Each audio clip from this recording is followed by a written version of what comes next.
have the privilege of introducing our keynote speakers today. As Callie mentioned, we have a leadership team that puts a lot of time and thought and energy into planning our events all year, including this conference.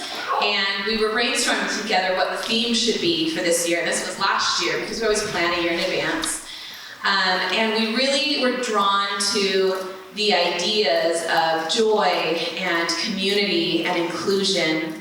And we were especially drawn to this symbol and idea of a circle. And so we played with a lot of different iterations and themes of what we could do with circles. And after a little while, and weeks, Heather Francis came to us and said, I have our theme and I have our keynote speaker.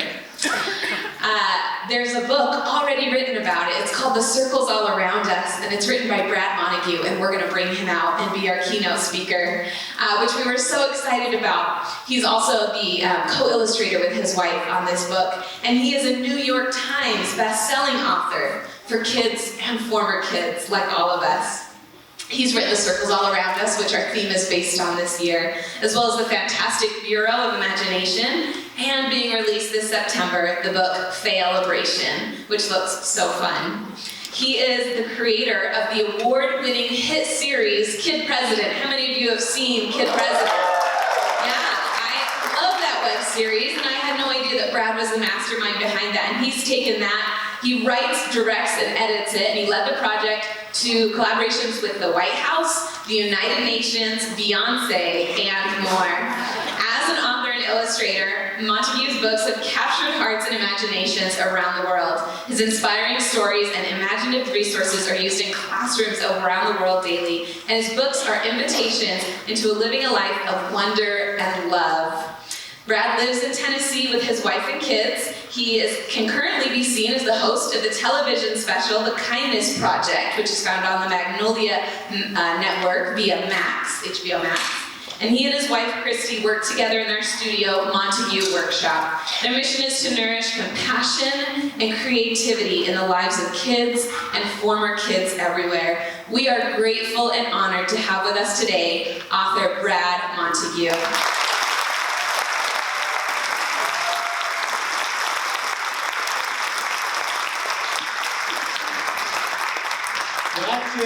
That's it, I'm moving to Utah. I came all the way from Tennessee, and I'm staying.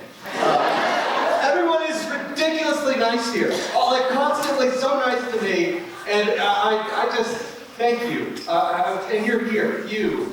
Not only am I in this great state, where you have, I dearly wrecked the rental car so many times, because I'm from a very flat part of Tennessee, and it's just nothing.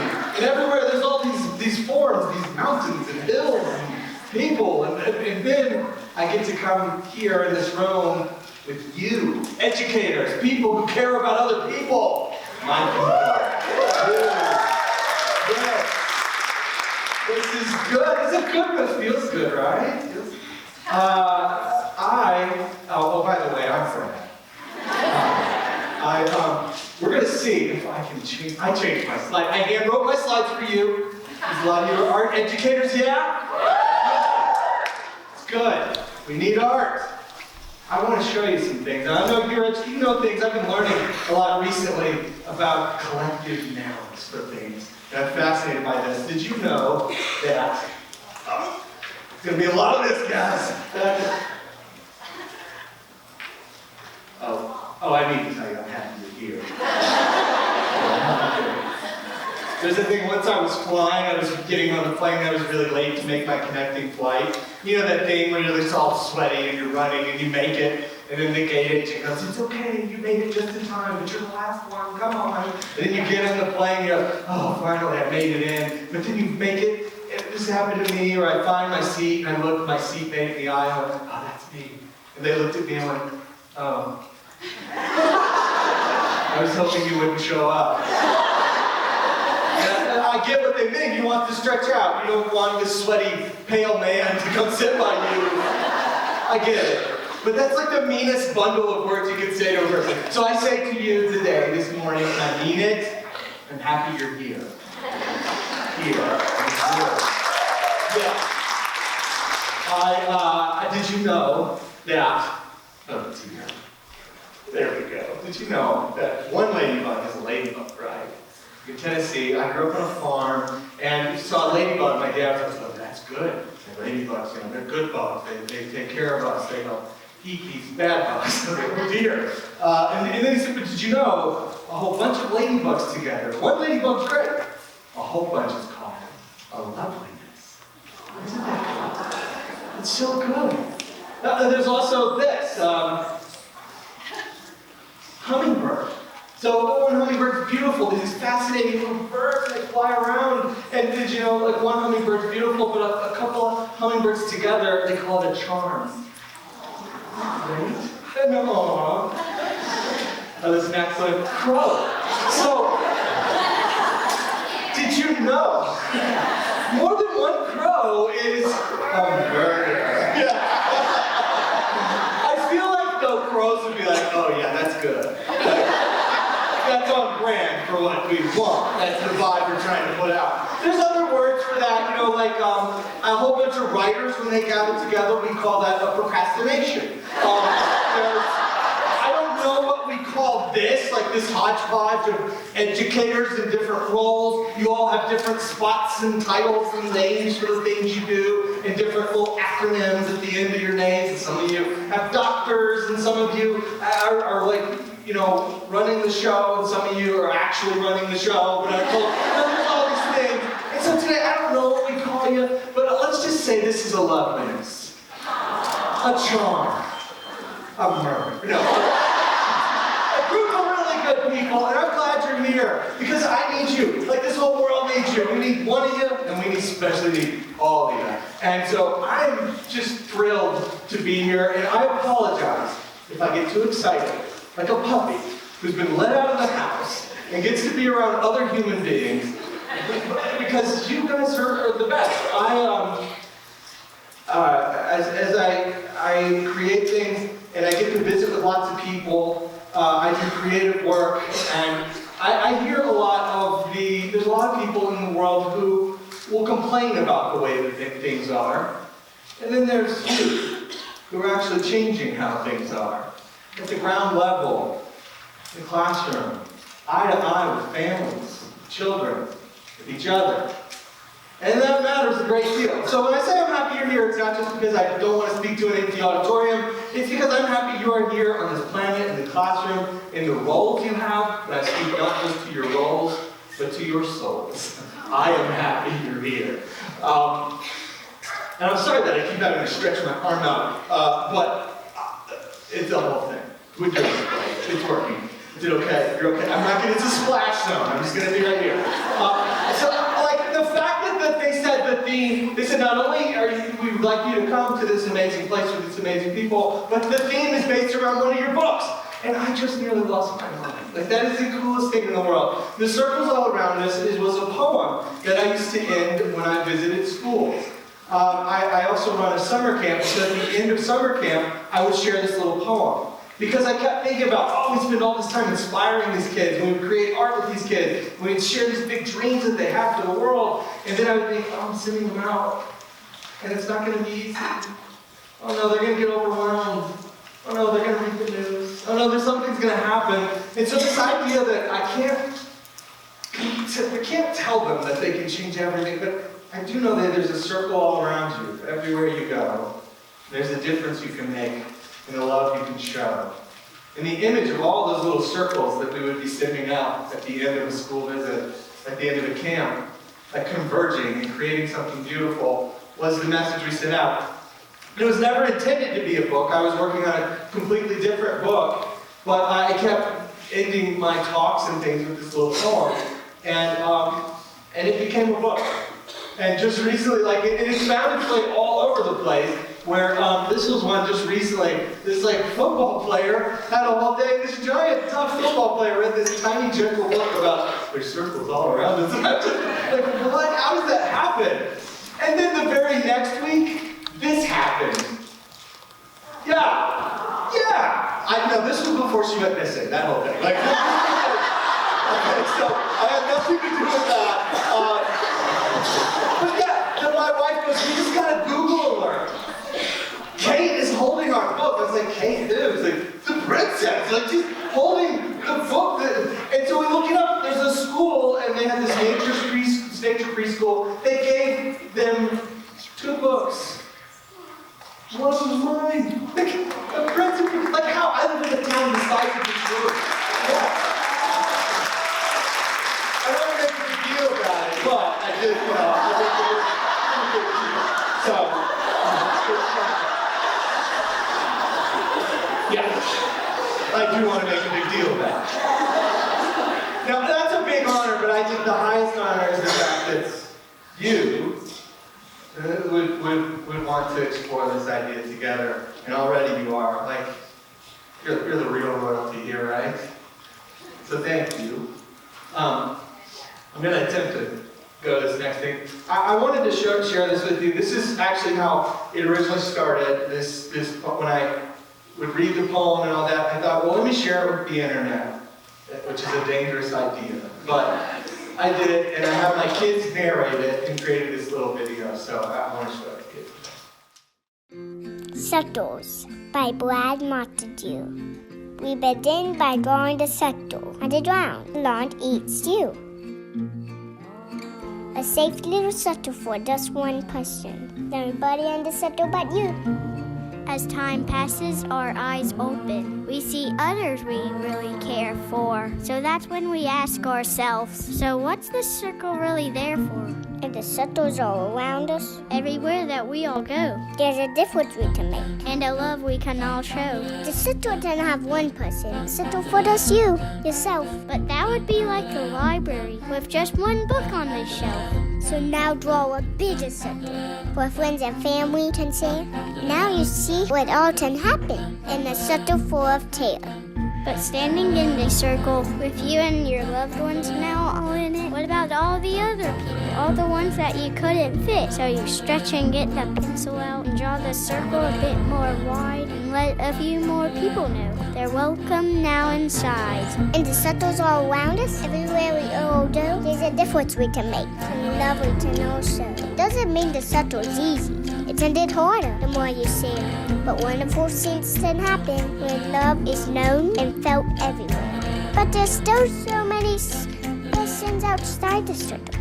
They're different all they do. The feeling is little and tough, but more for a bigger circle would have to do. So let's trade bigger circles all around us for the rest of our days. Let our caring ripple out in a million little ways. In the circles all around us, everywhere that we all go, there's a difference we can make and a love we can all show. As our circles all get wider and they shift on every side. Never forget where the love came from. You first found there inside.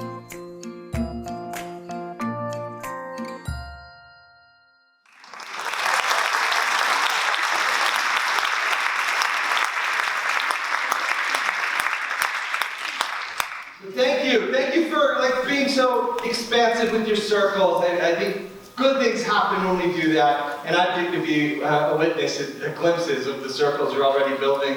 I created this web series, Kid President, with my little brother-in-law and an old record player we found on the side of the road. We got a tin can, it was from old cat food, and declared it the president's phone, this can and string, and we were able to talk to people all over the world. And the coolest thing of all is it connected us to classrooms all over the world. And even to this day, in creating this, from my little house, we found a way that you can send out a little message that's birthed in love, and that sometimes it's received in love. We also found that it can be received other ways, as the internet can do with things. And yet I learned a lot about what that can do to people, and how an idea can spread. But most of all, that the littlest voices around us, if you listen to them, can lead to really big, beautiful things. It led to a journey where, that's us. As he grew, I had to add books at the bottom. And it's just out of our garage. People are like, oh, they must have a big team. And it's just the 2 of us, and it was a lot of fun. I just loved being with them, and sharing that was a real gift. And to see the way it would connect with people. And it led to being with lots of different kids in different places. one of the huge things I learned about telling stories is that the goal went from being, let's just get people to watch a thing we made, to doing something differently after they watched the thing we made. And asking that question was sort of interesting, so we would have these prompts at the end of every video.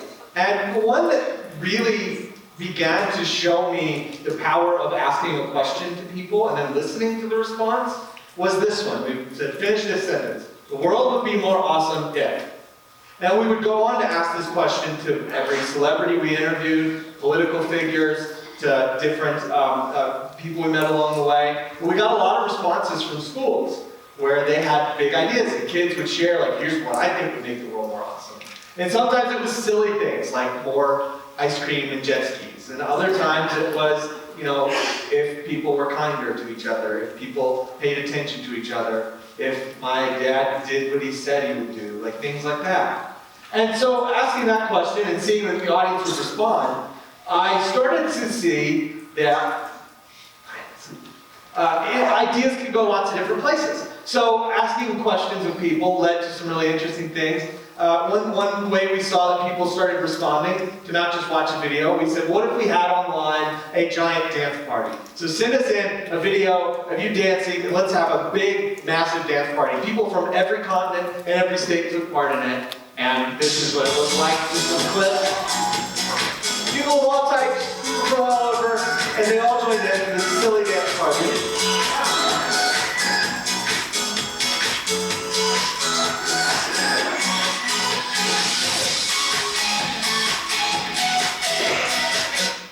And I started getting really interested in how suddenly things can become contagious, like this energy, this joy that we put out was creating more joy. Joy does that, it's confusing that way. It defies all math. It just, you think you're done with it, and then it just creates more joy. So we thought, well, this is contagious. So what if we did something else? Laughter is contagious, right? So,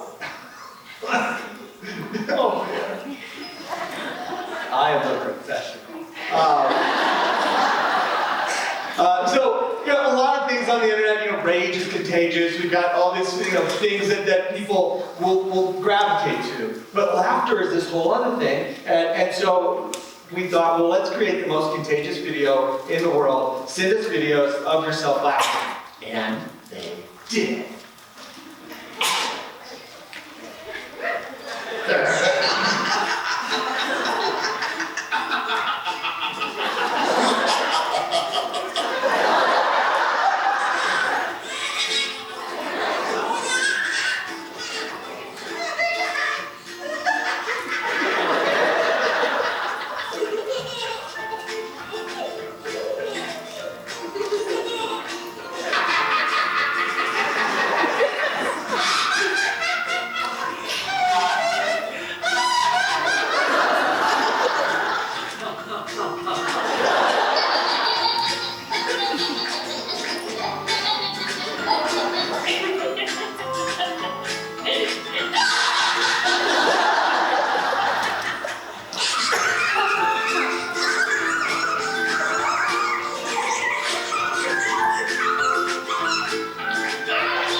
That's my favorite. Do you remember a time when having things dropped on your face was hilarious? Suddenly I loved checking my email. Like suddenly it was a delight. I was getting all these different people laughing, and that thing ended up being 3 hours long of people just laughing. And I thought, this is quite cool. You can start a story. One thing that's neat is a story, but the best stories maybe inspire more stories, you know?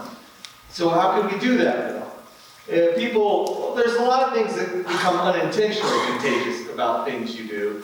You have to be careful. I found this out when we had a story I was telling Robbie, who played Kid President. I told him about my college. They had this weird mail system where I shared a mailbox with a classmate at my university, and she never got mail. And I was like, oh, poor thing. So I would get an extra corn dog from the cafeteria and put it in there every day. And it said, here's the corn dog that I got for good day. And he thought that is like the weirdest thing. It's so funny. So in the middle of filming a video one day where it's about, you know, making people happy, and he goes, and mail your friend a corn dog. And I kept it in the video. And then like people started doing it. Like they started mailing us corn dogs. It turned into a whole corn dog revolution. Like there's clips here. You can see that like it became a thing within the videos. People would have corn dog days at school. Sonic Drive-In turned a whole like Kid President corn dog campaign together. Yeah, it was like, look at these guys. They're going. He's going for it right there. And still, like, we will show up to things and people will have, and hey, we know you love corn dogs. Like, no, that was an accident. We've got this spread. And so I started thinking, okay, we really got to be careful. People are paying attention to these things we create. They're creating more things. We're creating monsters. Like corn dog revolution is happening. And so we had this other thing that was going on. And it started because I was spending time with these middle schoolers. And we were asking these wonder questions. And I'm going to be doing a breakout on wonder work, and that's going to be happening later. And as part of that, I would ask kids questions, and it was, I wonder what would make the world more wonderful. And so then you go, I wonder who we could help. I wonder who might need our help. I wonder what they might need. And so then you start investigating that. And so through that process, we discovered that in our small area of West Tennessee, our town had the largest percentage for our size, even though small, the largest percentage of men, women, and children who were without a home. And we found this out, we started finding this out, and I'm with middle schoolers here, we're going through this process, and I kind of like shared that information to them like it was just a fun fact, and I'm embarrassed about that. I was like, oh, did you know actually our town? And the kids were like, not gonna let that slide. Like, wait, hang on, we can't go, what did you say? How many people? Wait, we're gonna do something about that, right? I was like, well, and I'm going, yeah, we can, that's a big problem. You're middle schoolers, you can't do it. So then I start getting on the phone. I get on the phone with the local shelter and I start telling them, I'm working with these middle schoolers. They just found out, is there anything they can do? You know, I'm going, and I'm thinking they're gonna say, well, we really would love you if you could build some houses, if you could do, we don't have millions of dollars. I just have like 20 middle schoolers. I can barely feed them. Like, what do you want? And they said, well, here's what we need. It's about to get cold. Socks are one of the most needed, least donated items. We need just basic human needs for this coming season. And so I told the kids, and I thought they would be underwhelmed, like, oh, really, socks? But instead they were like, yes, sock, we will do it. We will collect every sock in the world. We will create a sock cannon and blast socks all over the city. Like, socks, socks, socks. And it just turned into this, oh, okay, great. Well, we'll call the month of October Socktober. And they were like, yeah. And so it became, I mean, they just turned it into this massive thing. And I thought, oh, they'll collect a few things at their school. And it's like, no, they had their parents' businesses get involved, their churches. We had so many, and so we had ended up collecting enough for our shelter, but then nearby shelters. It was this incredible thing. So then the next year, I created this web series, Kid President. And I thought, well, maybe he could invite people to do it too. They threw out corn dogs for no reason. Like maybe they would actually help their friends. So the next year, we had the tiny president of the United States ask people to help their friends in need, and they did.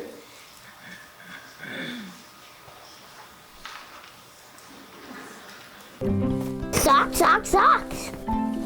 So first graders at Van Horn Elementary School are collecting socks during the month of October, which has now been dubbed Socktober. The kids got the idea from a popular video series called Kid President. This is crazy! We're collecting socks to help the homeless. Happy Socktober! Hi, Kid President. Mom and I just packed a box for the shelter. Did you know it's Socktober? The world is changed by little people like me and you.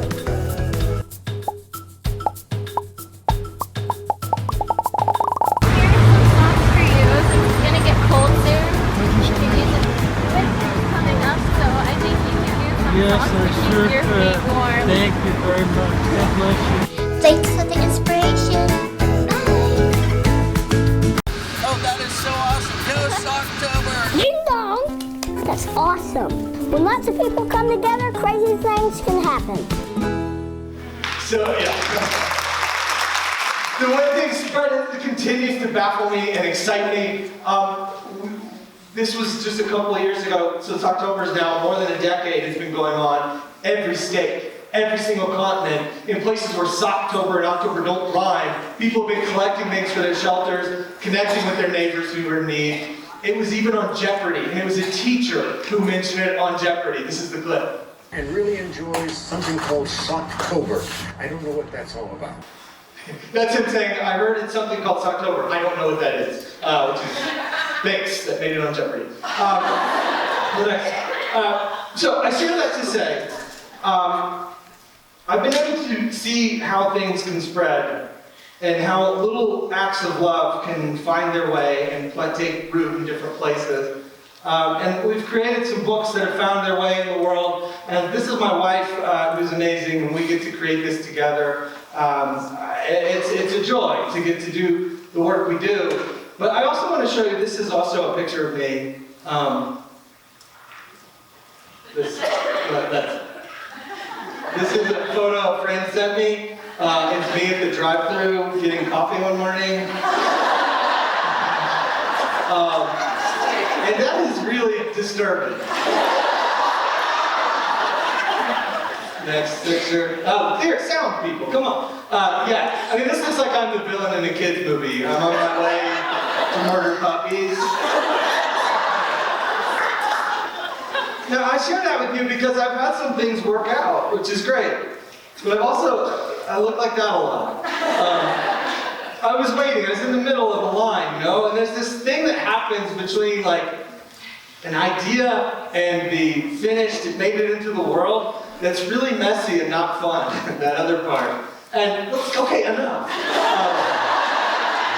And I share that with you because I feel like you will get this. Because you right now, like, you're getting to be around your peers, you're getting to talk about the best of what's possible in your work, you're getting to dream, you're getting to recalculate, you're getting to revisit your compass, and go, okay, here's where we're going. Here's what I want to do for the young people in my path. Here's what I'm all about. And I hope you're feeling that inspiration. But I also know what happens when you actually, like, have to show up every day, and when things don't go the way that you think, and when real people get involved. It's messy. And so in that mess, in that middle, I want to share with you some things that I've been learning along the way, and that I've been especially learning from my time in classrooms. And that I hope it can remind you, when you get stuck in that hairball, that there's that messy middle, that it is worth it, and your presence within it matters.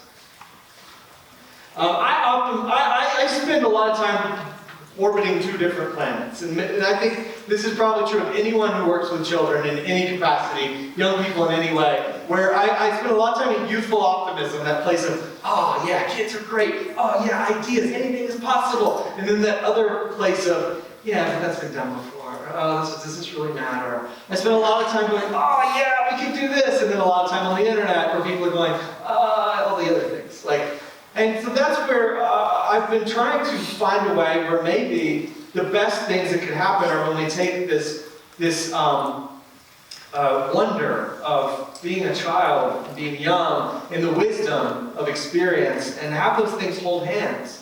And what I discovered is that some of the best educators, they do that naturally. They can inhabit both of those planets in a way where they're friends and they're collaborators, and we're growing and helping each other grow. To do that, like, one of the ways that I found, when I say I'm happy you're here, it's because when I did a project where I visited classrooms in all 50 states, and I interviewed 3rd, 4th, and 5th graders, and a thing that I felt immediately in every classroom was an adult who made every person there feel like, I'm really glad you're here. They said it with words, they said it with art on the walls, mostly they just said it with their posture, their tone, looking in the eyes. It made me feel that. There's nearly 3 billion kids in the world under the age of 20. Now, some audiences will see that number and go, oh no, there's more. Like, oh dear. You, though, you see that and you're like, ooh, like, we could really make some good things happen. Maybe not in our district, but if we could, like, that's like possibility. That's a generation that could rise up, that could really do some good.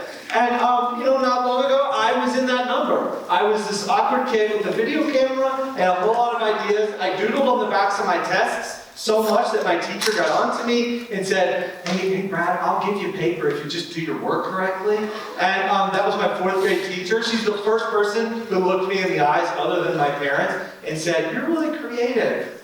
And I believed her. And so when my first book made it to the New York Times bestseller list, the minute we got the call, I shot her a message. This is all your fault. She saw something in me, and I believed her, and I still do. And thank goodness YouTube didn't exist yet when I was growing up. There'd be a library of shame of my videos. But I did have adults around me who helped me take this creativity I had and do something with it. And so, with that nearly 3 billion kids under the age of 20, there's us. How do we help them harness their powers in a productive, powerful way? And so, a guiding light for my wife and I in our studio is this phrase, to be who you needed when you were younger. And when we first started doing our creative work, we found that we were really drawn to doing things that impacted kids and families. We weren't exactly sure what we wanted to create, how we were going to do it, but we knew by maybe asking the question, who were those people that we had? Now what's interesting is when I ask this question of audiences, maybe immediately you have a person in mind. You're like, oh, this was my mentor. I am in education because of this person. Or maybe it's something you didn't have. And you're going, well, I didn't have this, so I want to be this for kids now. Everything from the parental figures to the caretakers, the different people in your life that you either had, that you want to be a reflection of, or you're a reaction to, which you didn't have. I think it can lead us to a lovely place, a place of purpose. We reconnect to who we've become and how we got there, and how we want to help the other people around us grow. But a new thing I've been adding to it, since we started, it was now going, not just how can I be what I needed when I was a kid, but how can I be what kids need now? And that takes some listening and patience, and being present with them. So I went on a listening tour, and as I did that, I would go visit schools. I loved going on book tour and reading stories and having story time and doing guided art projects. But this listening tour was totally different, where I gave kids a microphone and put tape over my mouth sometimes and said, you can tell this adult anything. And the teachers would have them write things, give speeches, sing songs, tell me things they've always wanted to tell the grown-ups. And they did. And it hurt my feelings. It was like, they had an opinion. So as I visited these, I realized that, yeah, there's a lot of people who are there for kids. I visited classrooms of lots of different types. I need you to first know, I'm not an expert. There's so much that I cannot do. You in this room, we are in a room, like if we wanted to build a rocket, we could just shut the doors, get some paper clips. You guys are brilliant, we can figure it out. But there's a lot that I cannot do, okay? So let's just get this out of the way. We're gonna click these really quick. Math, eat with a fork, athletics, pronounce gift correctly, organize anything, roll my tongue, work heavy machinery, go somewhere without getting lost, Excel spreadsheets, button my shirt properly, open simple boxes, remember passwords, yoga without laughing, remember to lock the door, play organized sports, or open a talk without saying anything embarrassing. So there's a lot I cannot do, okay? So let's just get that out of the way, all right? But I do recognize I'm in a room full of people who are experts, and my hope is to stir something in your heart to help you remember the magic you have, the power you have to impact all those people in your path. Because I believe in you. And I believe you being who you needed when you were younger. Oh man, I don't know why you're here. I don't know why you ended up in the role you're in. You're going, yeah, me either. I don't know. I do know somehow, somewhere along the way, you cared, and you still care, and you're here, and that matters, and your presence matters such a great deal. So I started Operation Be a Better Grown Up. This looks like I'm a conspiracy theorist, but that's my map of how I was going to reach kids, all the different schools I was going to visit. I visited some schools virtually. I visited some schools in person. I visited places where there were schools with really large budgets. It was like visiting Hogwarts. I visited hog barns. I visited lots of different environments. But regardless of the resources they had, there were always children, and there were always people who cared about children.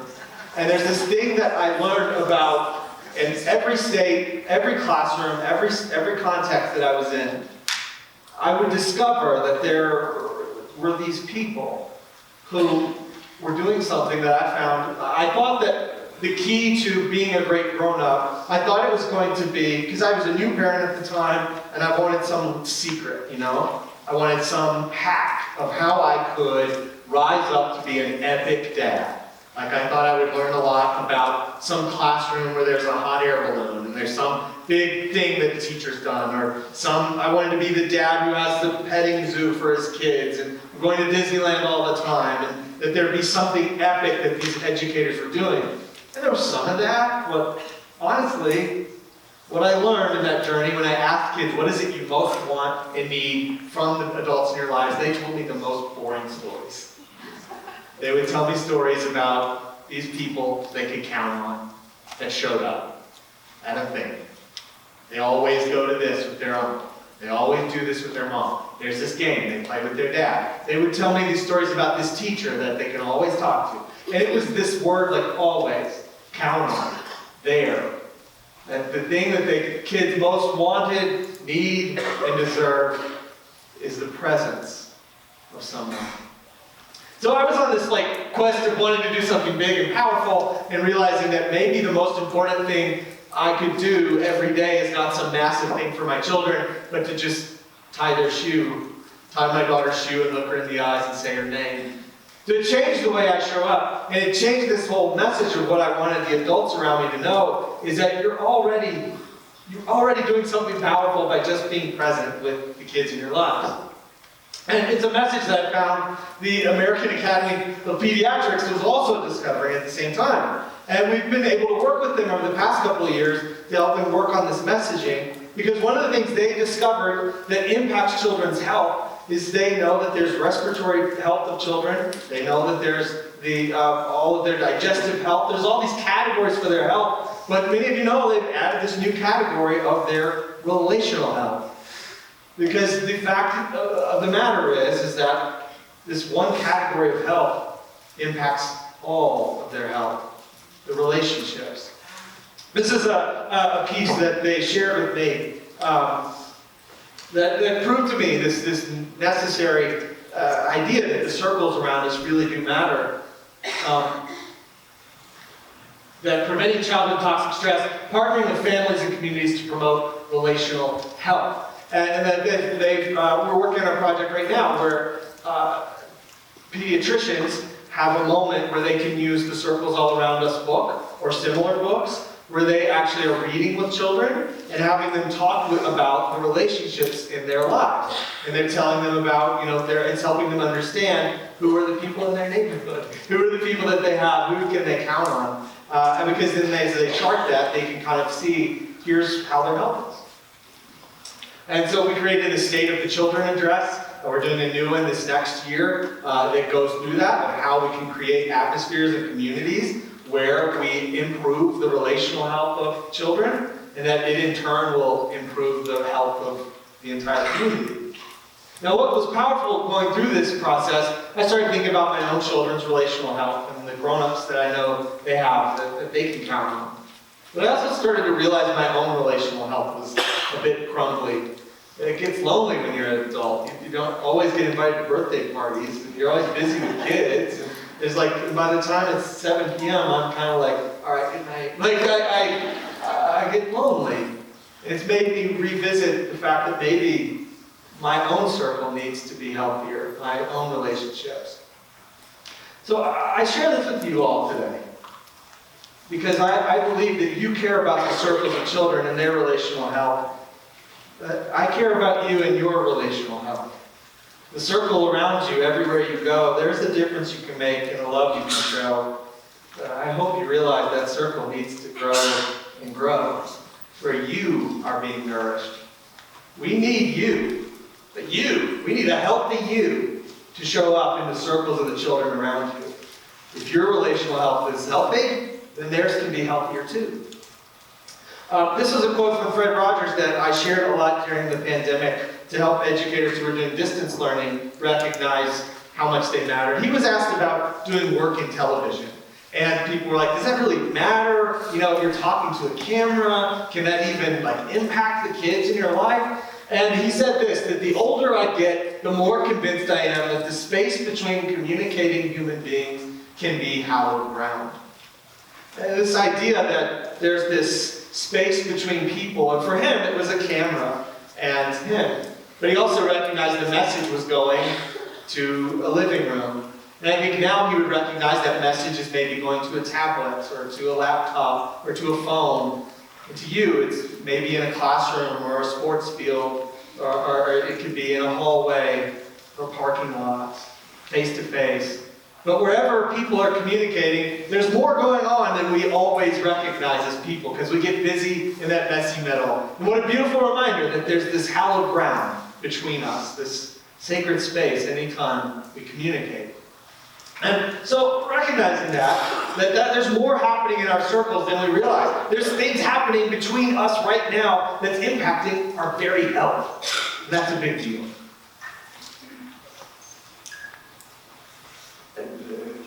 Okay, so that's why I am a stubborn optimist. One of my favorite poets, the Southern poet, Wendell Berry, he said, "Be joyful though you've considered all the facts." And I read the papers, I've seen all the reviews, all the Excel spreadsheets about the state of the world. But I've also visited a lot of classrooms. I spent a lot of time with educators. So I'm this stubborn optimist who I believe that things can improve, can be better, because of what's happening in your circles. This is a backpack I drew, and it's become a guided art exercise that it was helpful for me, and then I shared it with a group of students and realized that they had things that they were carrying around too. And then what was interesting is the educator in the room also started to share what was in her backpack. And then the other teacher as well. And then before we knew it, started recognizing that there's a whole lot of invisible things that people carry that we don't always make visible. And that's one of the beautiful things about art that we can do, is we can begin to give language to longings, give images to things that maybe we didn't know how to express before. And as I shared all of that, I talked about that this was this backpack I carried around for a very long time and didn't realize I could put down. And I just had it, and I didn't realize I didn't have to have it.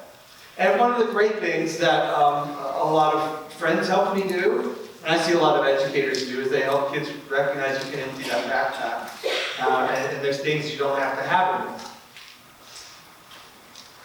And I recognized this most in me when I was being invited to go to grown-up parties, fancy things.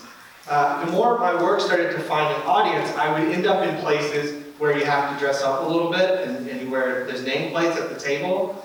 And I found myself, and maybe you found yourself at things where people are like, "Hi, it's nice to meet you." You happen to be a fancy grown-up and pretend you're an adult, and you're visiting the grown-up planet suddenly. And you get there, and they ask you, "So, what do you do?" And you're like, "How I expect it." How do I do that? I sometimes want to just tell them I'm a doctor. Because they'll just be like, "Okay," they get that. If I say, "I make silly things on the internet for kids," or "I write books," I have an idea for a book. Okay, I can barely write my own. I don't know. I was at an event, and it was one that had fancy nameplates. I had to wear a suit. And they put my name right next to another person's name, and she had a very fancy name. She was a Supreme Court Justice. Yeah, this is her. Supreme Court Justice sitting right next to her. She wasn't there yet, and I was like, "Oh no, I could move it." She's gonna ask me what I do, and I'm gonna have to say I make silly videos on the internet. What am I gonna tell her? She's Supreme Court Justices. I know what she does. But I sat by her. And through the dinner, we're eating, and it's passing the food around. And to add to it, I'm with a child. So Robbie, my little brother-in-law, played the president. He was 11 years old at the time. If you've ever been at a fancy dinner with a child, it's terrifying already. Add to it a Supreme Court justice, and it elevates things. Now, those videos, the Kid President videos, were scripted. Life is not. And children do not follow scripts. And I talked about behavior and how to talk and what to say, but still, 11. Wearing a tie he did not want to wear. And I'm already insecure.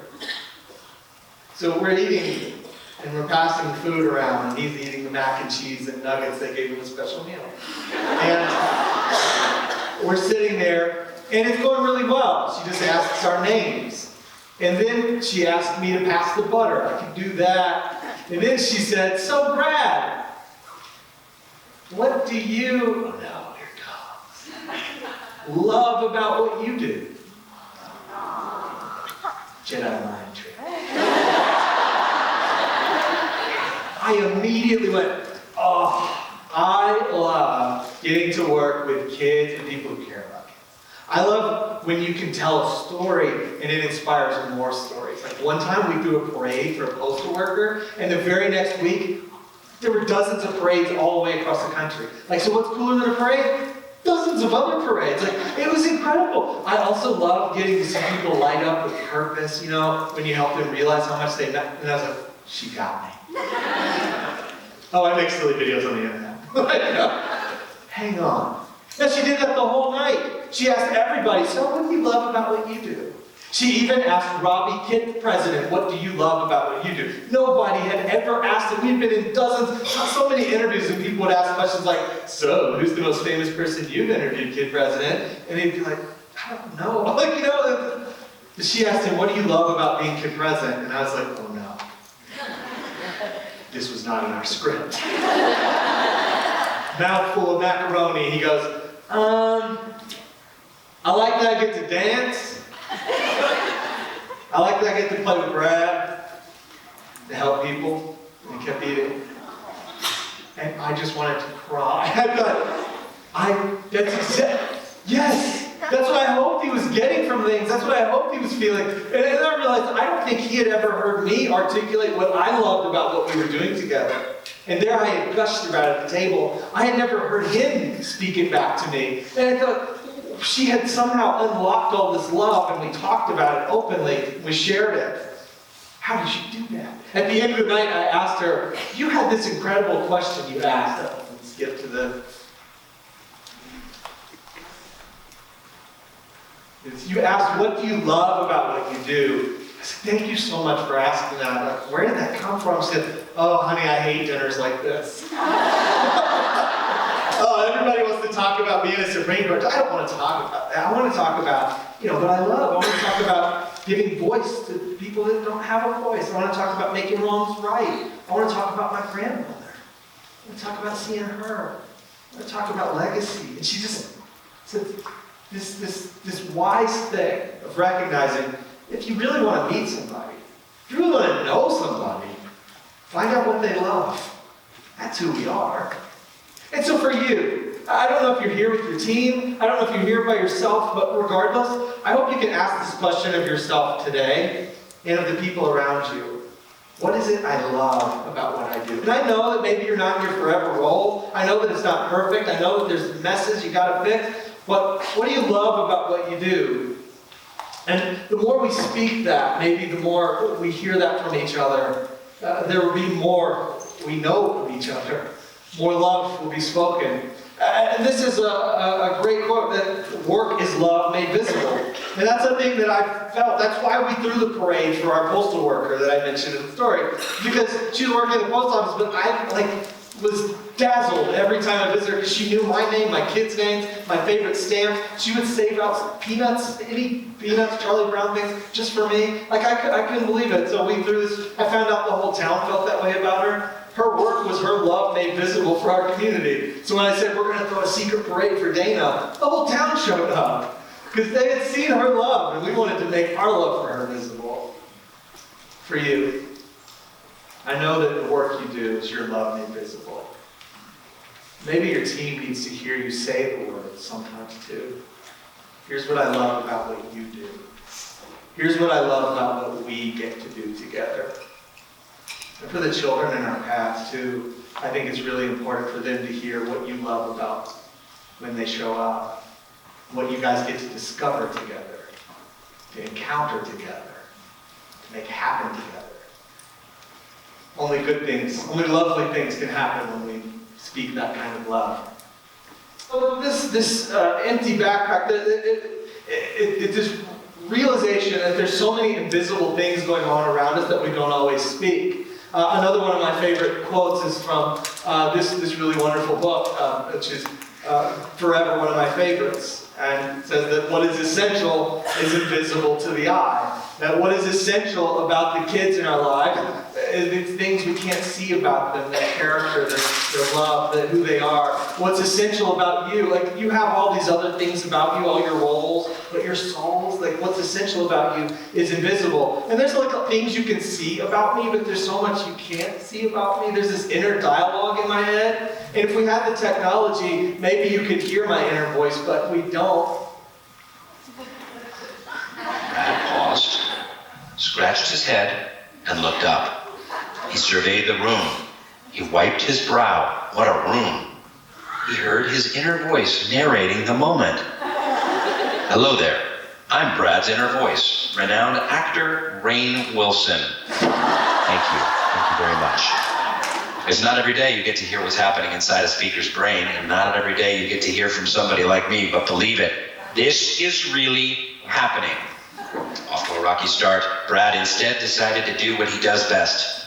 Just stand there awkwardly and feel complete gratitude for the moment. He looked at the crowd and said, "Thank you." Thank you.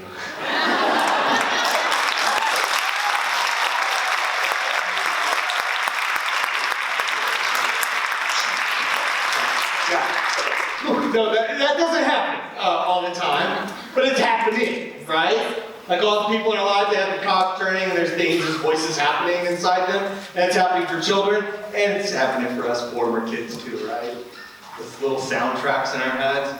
To know that about each other is important. I also learned that this is a photo of Beyonce finding me really charming. She loved me, it was embarrassing. So like Beyonce's a big deal, right? One name, Beyonce. You just said Beyonce, Queen Bee, like people, like Beyonce. There was more security, more phone calls, more meetings to film with her than to go to the White House, and I'm not kidding. I had to have a whole conversation about how we were not going to touch her. And I was like, okay, we won't. Nobody on the team will. No, I need you to verbally say that you will not. I was like, okay, I will not. And then when she walked in the room, she's like, Brad! I was like, no. I verbally said I wouldn't. Why did you insist? But here's this thing that happened with her, and I shared this with you. So we're filming, again, I'm from a small town, Tennessee. I barely know how to work the camera, but I'm behind the camera, and we're filming. And then it's this really magical thing. It's very playful. She was such a delight. And then as soon as the video is done, she looks at me and goes, was that okay? Like went from Beyonce to like little girl. Was that okay? I could do it again. I was like, and I thought, surely she's not talking to me. I can barely eat with a fork. I can like show her the whole thing, here's all I can't do. No, she's looking at me. And here's what I got to say to her. You're Beyonce! It was perfect, of course. You know, when it happened over and over, any person we film with, like, you would be surprised. We filmed with Tom Hanks, Academy Awards. Is that okay? You're Tom Hanks, yes! We were in the White House with President Obama in his office, home court. Was that okay? Looking at me, yes, the answer was fine. And here's the thing I found, is I'm not just a person who makes things on the internet. You are not just anything, any of you, whatever your job is. Because wherever you are, if there's other people, you have this chance to get to look at them in that sacred moment. And they say, is that okay? And I got to say to them, they already are what they most long to be. Okay, you're loved. you're Beyonce. So I know a lot of you today may be like, I don't know if I'm cut out for this. I don't know, there's too many problems. There's too much going on. You don't know all the problems we're dealing with. You're Beyonce. Like seriously, this room, like look at you, don't look at me. You got this. You're Beyonce. Like this happened over and over. And I started to find out that, the president loved me too. That no matter who it was, if they won awards, they've been accolades, all sorts of, they've been on covers of magazines, we're all just human beings who want to be loved. And that phrase became a guiding light for me as I went through internet comments. Because I would see people who had things to say about, they would disagree with things I was saying or making, and I'd think, okay, this is just a human being who wants to be loved. And my posture changed as I wrote back to them, and I saw them as a person. It's true of anybody on the front page of the newspaper. I did an art project where every week for the New York Times, whatever was on the cover, I found that I would make those bubbles and paint them on there, and these were all just human beings who want to be loved. No matter what their politics were, no matter where they were from, it was always applicable, and even for me. And so one of the great things is that you people and your work is so much about relationships. It is relationships. It's you growing and helping the students around you grow. And I know that you are professionals, you're experts in your field, you have this wisdom beyond years. You have that.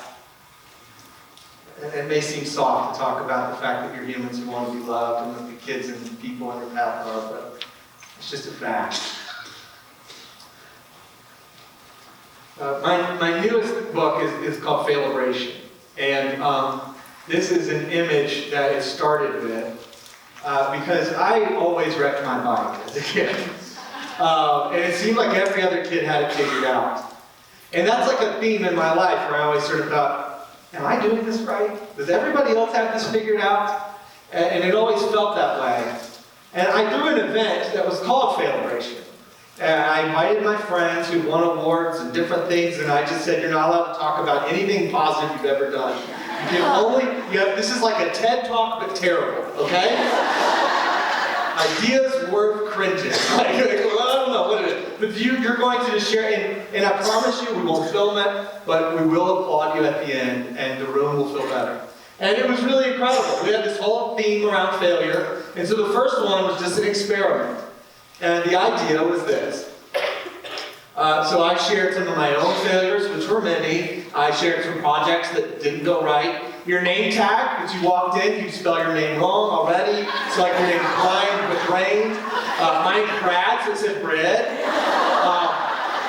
I wanted cookies. I thought snacks would be good. And so it's about courage, right? Like courage to show up, and even though you're going to fail. So I had these lion cookies we made, milk and cookies, make a nice cozy thing. The cookies didn't turn out right.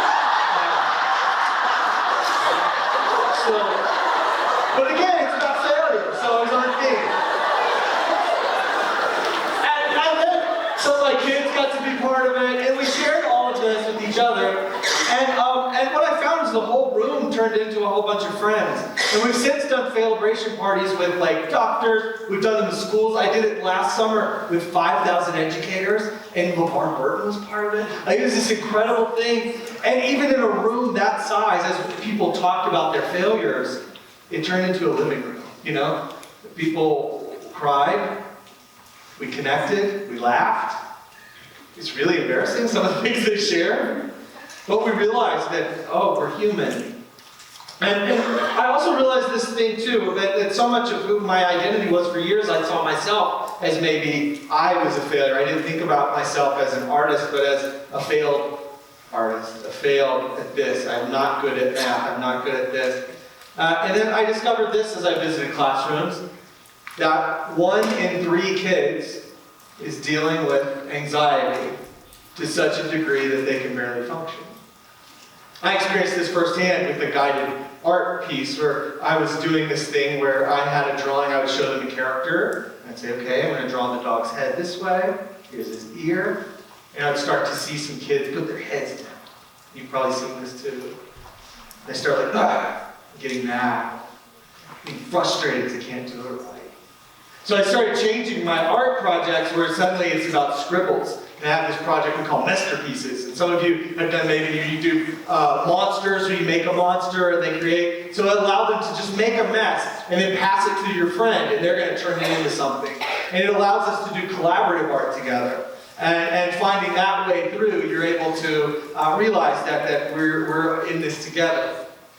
And so that led to it becoming this book, and it comes out this fall. And I'm just really proud of what it's going to be able to do. So hopefully there will be more and more parties. Our goal this fall is to have celebrations happening in every state for the month of September. So if Utah would like to show up, that would be a blast.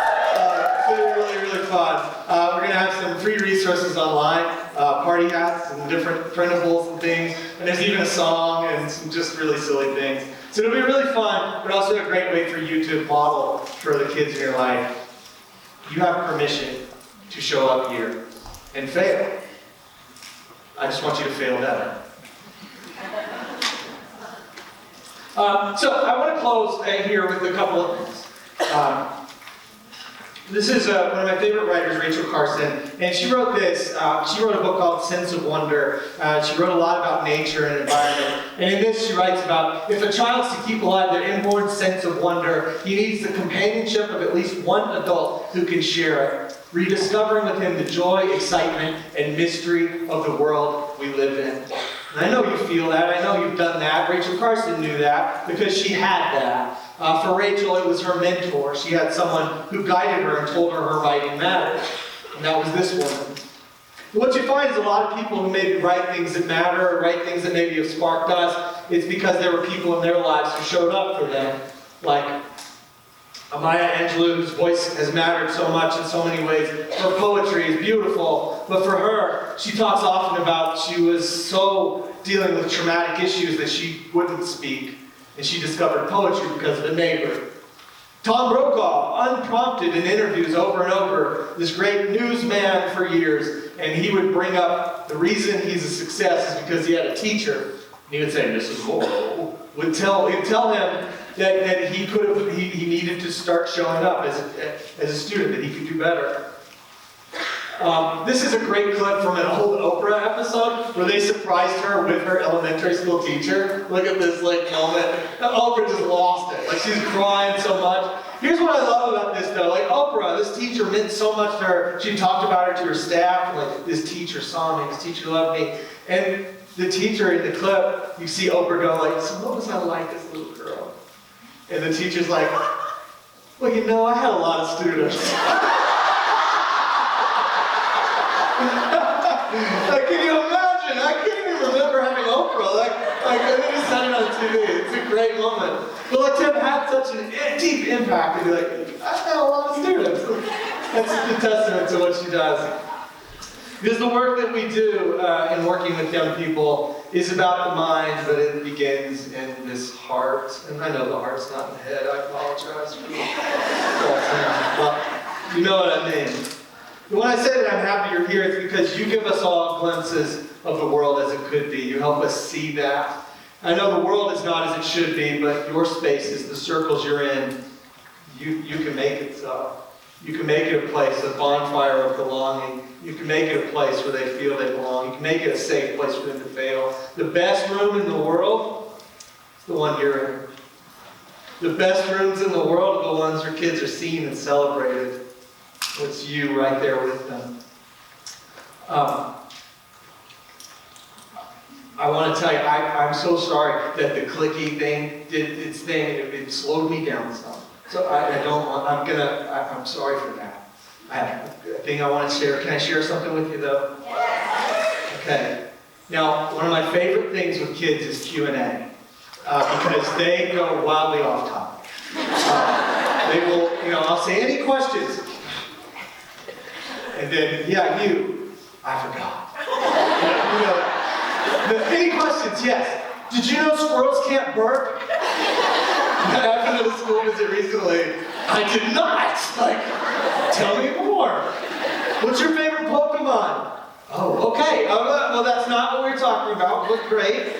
And there's a question I get a lot after story time where it happens often, and it's this.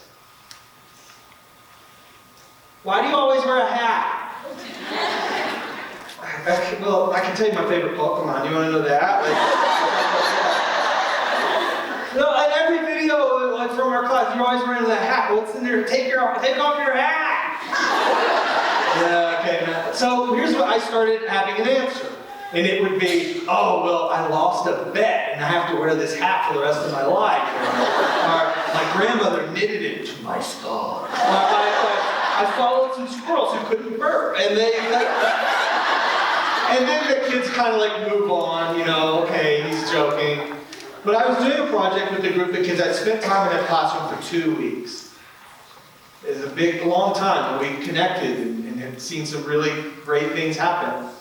And they hadn't asked that question until it was like the last day. And so this kid asked, he's like, why do you always wear that hat? And I was like, okay, well, I'll tell you.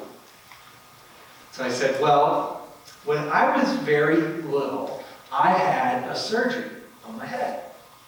And I don't remember the surgery, but my head does. I have a scar. And so when I was very young, I had a scar. It was very visible from here all the way back. That's not like a cool Harry Potter scar. You know, like it doesn't glow and it doesn't, I didn't defeat the Dark Lord. It's just a scar.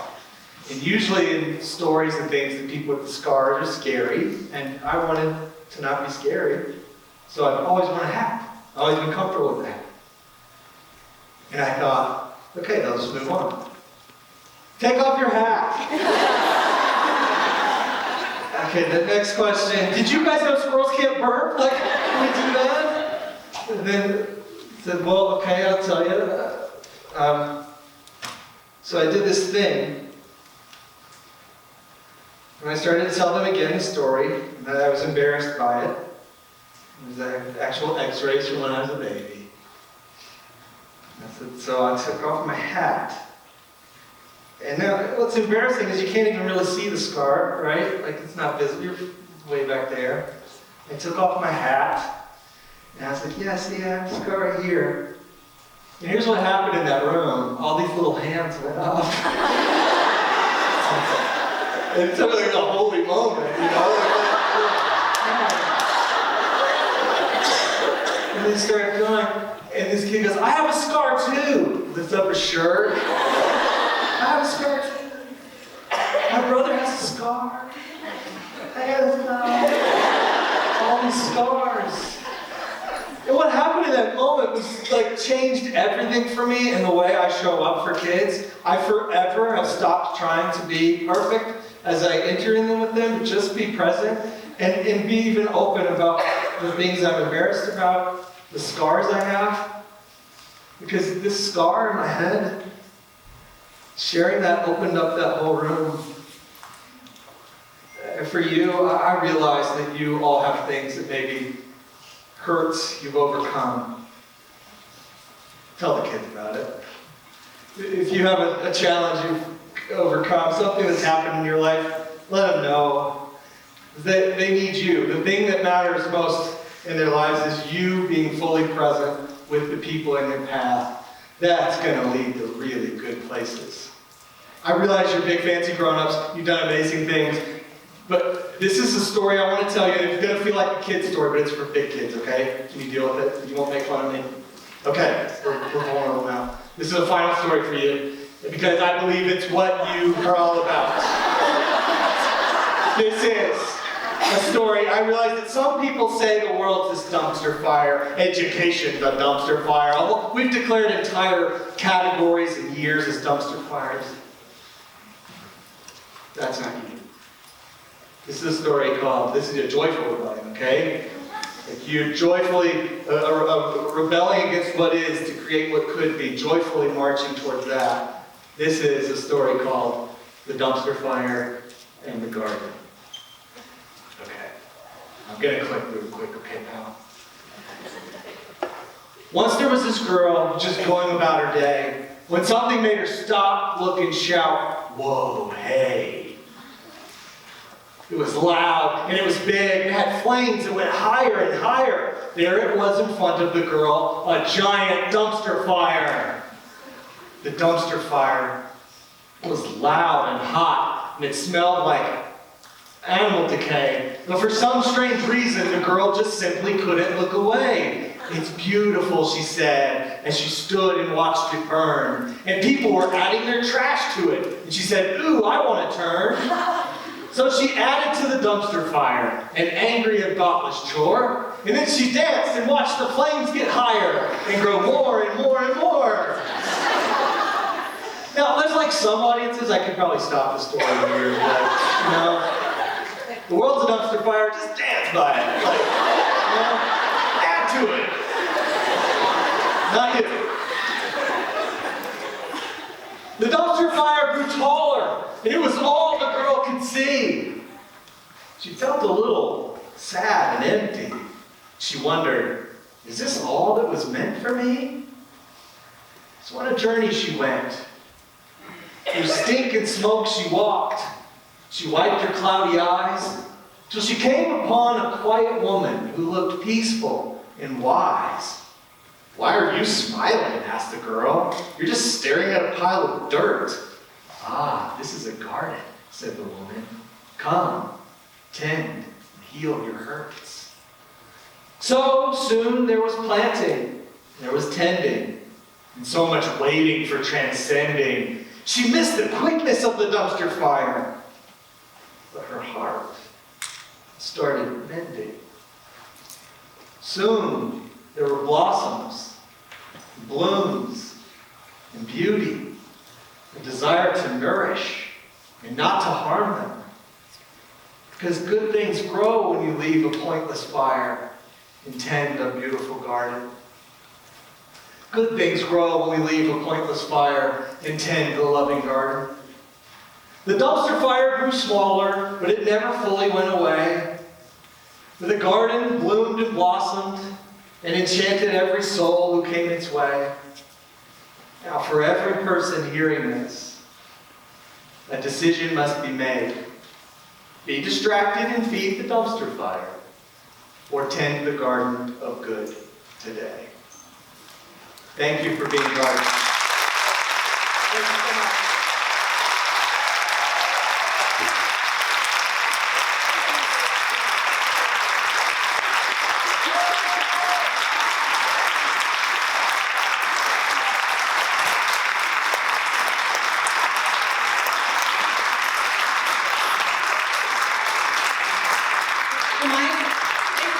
Let's give it up for Brad.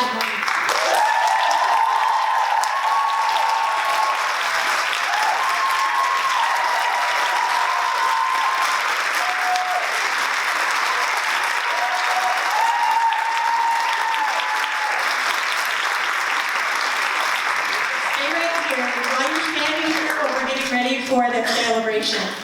We got to make sure this community is ready to enter this space. I want you to turn to your neighbor and say, hey, whatever happens, I've got your back.